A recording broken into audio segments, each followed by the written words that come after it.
სახელითა მამისათა, დათისათა და სულისა წმინდისათა. ამინ.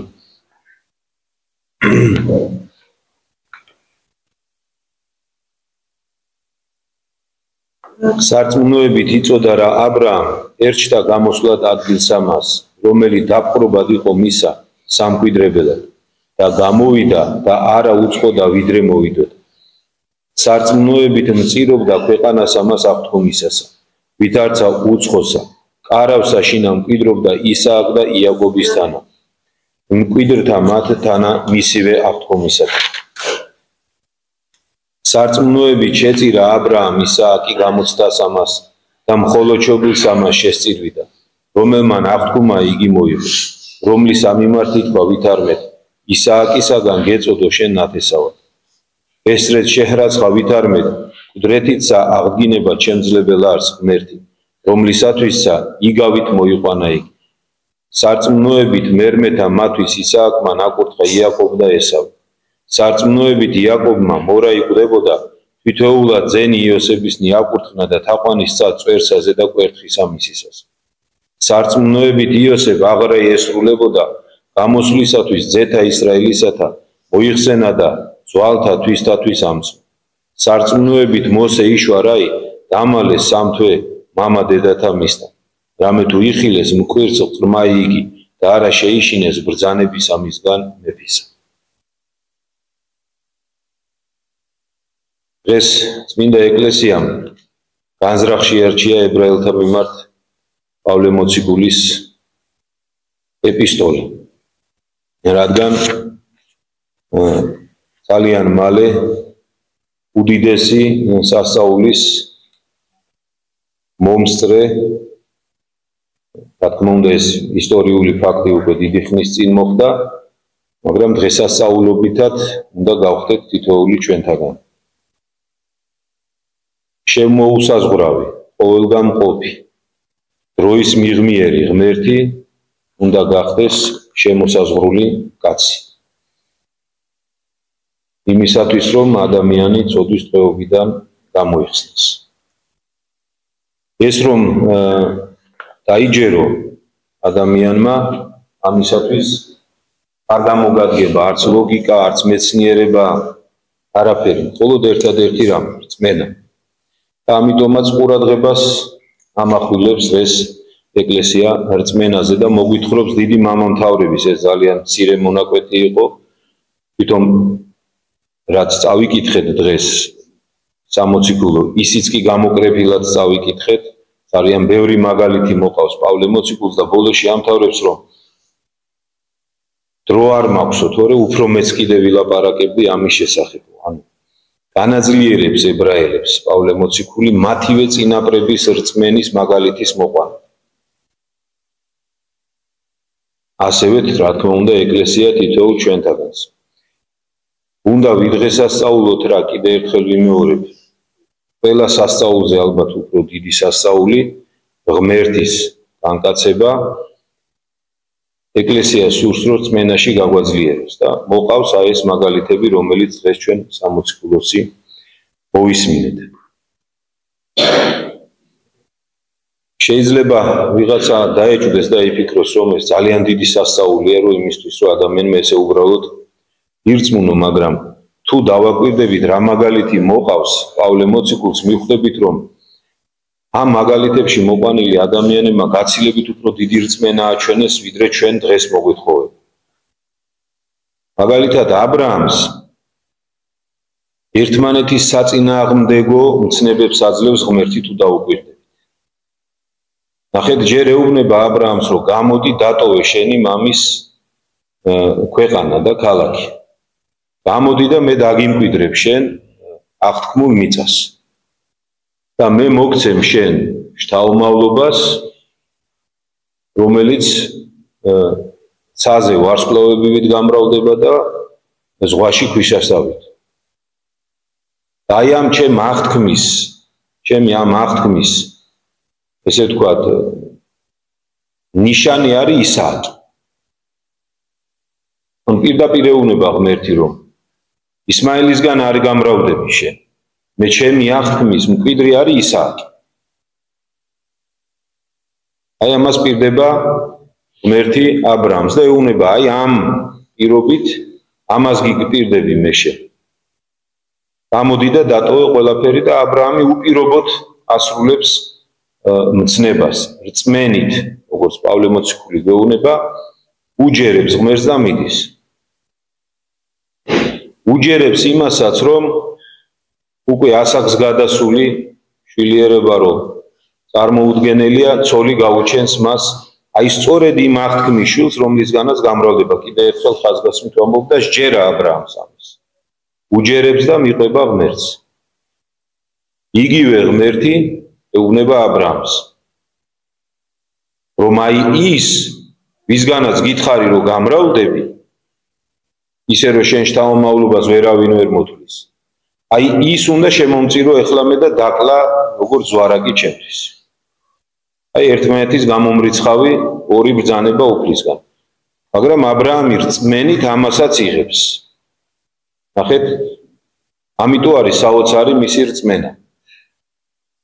ამასაც რწმენით აკეთებს და პავლე მოციქული ხაზგასმით გვეუბნება თუ რატო გადაწყვიტა ეს ა ブラ ამმა, ხო, რომ მან იფიქრა რომ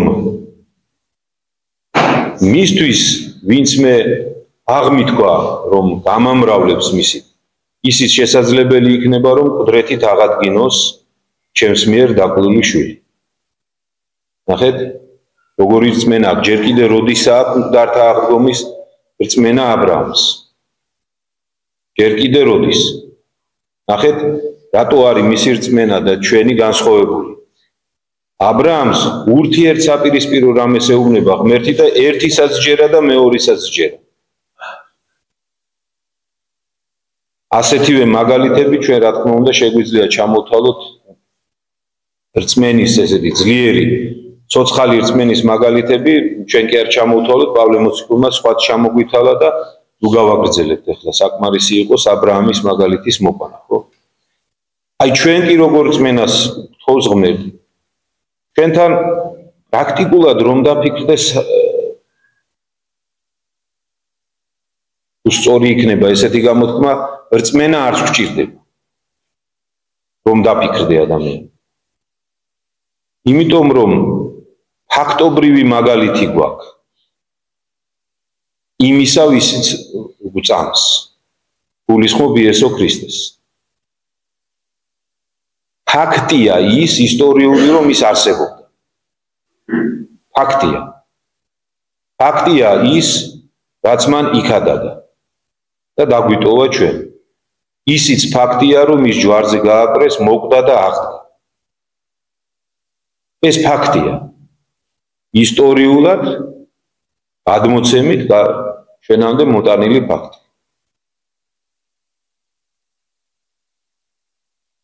ამიტომ მას დაუჯერო ვინც პირადი მაგალითით განახა ყველაფერი, ო დაუჯერო ამ ასეთ ადამიანს რომ გეუბნება რომ შენ თუ მე დამიჯერებ, შენც რომ მოკვდები მე აღგადგენ, ეს გაცილებით უფრო იოლია დამეთანხმებით, ვიდრე დაუჯერო იმას რომ აი ამ შვილით გაგამრავლებ და მეორე წუთას გეუბნები რომ ეს შვილი ახლა მე შემომწირე. ალბათ უკანასკნელი გაცილებით უფრო რთული არის, მაგრამ ჩვენ ვხედავთ სამწუხაროდ რომ მიუხედავად იმისა რომ ჩვენი რწმენა გაცილებით უფრო იოლი უნდა იყოს თითქოს, იმიტომ რომ ასეთი მაგალითებით არის, ესე ვთქვათ, უნდა იყოს უფრო სწორედ ჩვენში გამტკიცებული, მიუხედავად ამისა ვხედავთ რომ ძალიან სუსტია ჩვენი რწმენა და აი იცით რას გავს ებრაელი ხალხი ეგვიპტიდან რომ გამოვიდა ეგვიპტის ტყვეობიდან ჯერ ეგვიპტეში რამდენი სასწაულები ნახეს, ხო? უამრავი სასწაული. ეგვიპტეშივე ნახეს რომ ღმერთმა უბრძანა მათ რომ დაკალით ზვარაკი კარებზე სისხლით ნიშანი გამოსახეთ, რომ თქვენს ოჯახში არ შემოვიდეს ესე ვთქვათ სიკვდილი და ნახეს მათ რომ მათი ირმშოების გარდა, ანუ მათი ოჯახების პირველი შვილების გარდა რომელზეც კარებზე იყო გამოსახული ეს ნიშანი ღვთისგან, ყველა პირმშო დაიღუპა მთელს ეგვიპტეში, არა მარტო ადამიანების, არამედ პირუტყვებისაც კი. მათ ნახეს ეგვიპტიდან გამოსვლის დროს, რომ წითელი ზღვა შუაზე გაიხსნა, მათ გაიარეს ამ ზღვაში, მათ უკან მომავალი ფარაო თავისი ჯარით დაინთხა ამ ზღვაში. აი ეს ყველაფერი ნახეს. და რა კითხვას დაუსვავდნენ თქვენის აზრით მოსეს? ღმერთიო შეძლებსო ამ უდაბნოში რო გვაჭამოს და გვასვასო? ნახეთ? აი ჩვენი თანამედროვე ქრისტიანების მდგომარეობა სამწუხაროდ აი ამას მახსენებს. მათაც აი ამდენი სასწაულის მერე რაუგუნური კითხვა უჩნდებათ, ხო? წესით ზღვას რო დაინახავ შუაზე გაყოფილს და იქ შენ გაივლი, ამის მერე რაღაცა უნდა გაგიჩნდეს რაიმე შეკითხვა, მაგრამ ხედავთ რომ უჩნდება. აქაც არ გავჩერდეთ, ჩვენ ამაზე ადრეც გვაქვს ნალაპარაკები, მაგრამ გავიმეორებ. აქაც არ ჩერდება, ნახეთ ისრაელი ხალხი, ებრაელი ხალხი. მათ საკვებს აი ამ ეჭვის მერე, ესეთ ხო უნდა დაესაჯა ღმერთს, მაგრამ ოწყალე ღმერთია, ხო? და რას უვლენს? ზეციდან მანანას უგზავნის, ზეციურ პურს. ეუბნება რომ აი ეს იქნება თქვენი საჭმელი. ყოველ დღე რამდენიც დაგჭირდებათ, იმდენს გამოგიგზავნით. როგორ ფიქრობთ, რა ზისამდნენ ებრაელი ხალხი? რაღაც ნაწილი მათი. ჩუმად იღებდნენ და მიქონდათ ვაი და ხვალ აღარ გვიწვიმოსო. ჩუმად მიქონდათ ხოლმე. რა ემართებოდა იცით ამ ჩუმად წაღებულს? მატლად იქცეოდა, მატლი უჩნდებოდა. მაგრამ საოცრებაა, ხო? იხილეს ზეციდან ჩამოსული პური და მაინც ეჭვი ეპარებათ. და კიდე დიდხან შეგვიძლია გავაგრძელოთ, ხო? აი ამ ყველაფრის შემყურე კიდე ბოლოს რა გააკეთეს? ბოლოს არღონს ეუბნებიან, რომ მოსეო დიდი ხანია უკვე წავიდაო. წასულია მოსე, ღმერთს ესაუბრება, რომ ჯულისფიცარი ჩამოიტანოს და ეუბნებიან, რომ შეგვიქმენი, აი ესეთი ღმერთი გვინდა იქ რო იყო. და კერპს ქნიან, წარმოიდგინეთ. აი ეს ყველაფერი გამოიარეს და კერპი შექმნეს კიდე. ეხლა ამდენი რატო ვილაპარაკე? განსხვავებით აბრაამისგან ჩვენი რწმენა აი ამ ასეთია სამწუხაროდ. და თითოეული ეს ისტორია ხო ტყილად არ მოგვიტანა ღმერთმა ჩვენამდე. ეს ისტორია იმიტომ მოგვიტანა უფალმა, რომ თითოეულმა ჩვენთაგანმა წავიკითხოთ და თვალნათლივ დავინახოთ ჩვენი ცხოვრების გზა. ნახეთ, ჩვენს შემთხვევით არ ვთქვი, ხო, რომ ფაქტობრივად ვიცით, რომ იესო ქრისტე ცხოვრობდა, ვიცით, რომ ის მოკვდა და ვიცით, რომ ის აღდგა. ვიცით, რომ ისე იცხოვრა, რომ ცოდვა არ უქნია ამ ქვეყანაზე. და მიუხედავად და მისი პირიდან ვიცით, რომ ის ჩვენთან იქნება, ვიდრე ქვეყნის აღსარულებლად. ვიცით, რომ ის არის ყოვლისშემძლე ღმერთი. მაგრამ მიუხედავად ამისა, ჩვენი ცხოვრების ყველა ნაბიჯზე მაინც ეჭვი გვეპარება.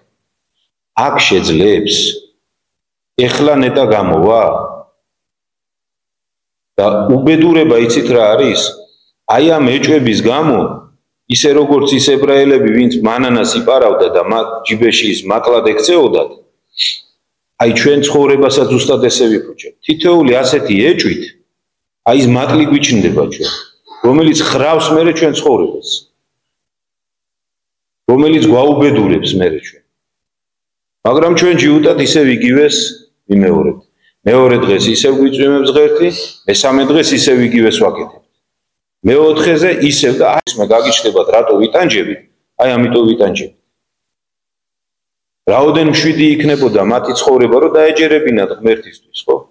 წყნარად მშვიდად გაივლიდნენ ამ უდაბნოს უდარდელად საერთოდ ყოველგვარი მსხვერპლის გარეშე ახლა აქ აღარ გავაგრძელებ ხო ვისაც მე დაგაინტერესებთ წაიკითხეთ გამოსვლათა წიგნი და ნახავთ რამდენი უბედურება შეემთხვათ მათ ამის ასეთი ურწმუნოების გამო და ეს იგივე თითოეული ჩვენთაგანი ცხოვრებაში ხდება სწორედ ამ ურწმუნოების გამო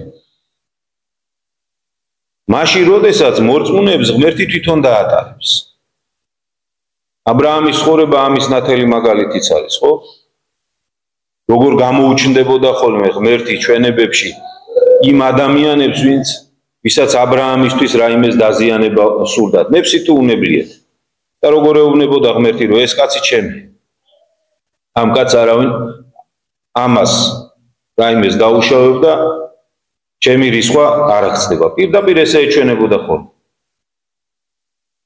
და ესე უკვალავდა ა ブラ ამს ღმერთი გზას ესე გაუყოლავს ყველა მორწმუნეს მაგრამ ჩვენ სამწუხაროდ კიდე ერთხელ ვიმეორებ ყოველ დღე აღმოვაჩენთ ხოლმე რომ ჯიბეში ეს დამპალი გახრწნილი მანანა გვიდევს უკვე ჩვენი ურწმუნოების გამო